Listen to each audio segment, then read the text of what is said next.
باورت میشه توی شمال گلاب پیدا شه؟ آره دیگه، اومدیم روستای شهرلرده جشنواره گلابگیری. با من همراه باشید.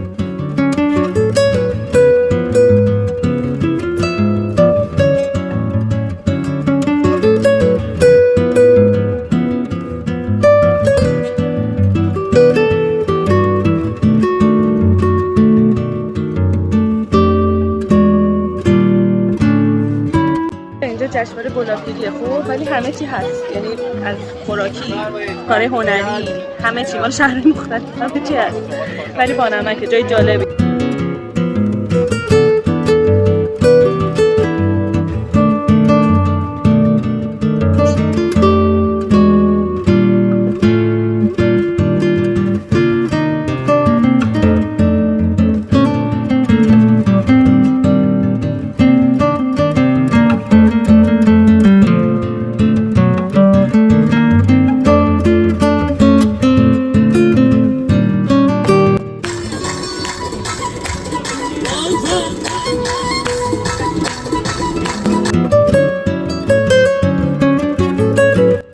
خب بچه ها دیگه رفتیم و این جشنواره رو دیدیم. هم گلاب بود، هم کلی از این تلای خوشگل داشت و کلی دستازه و کارهای هنری مال شهرهای مختلف، خوراکی ها و چیزای خوشمزه.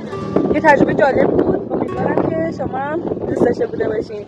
اگه دوست داشتین لایک کنین، کامنت بذارین، در ضمن بلاگ ساریگردی رو فراموش نکنین. برید ببینید و کلی حال کنید.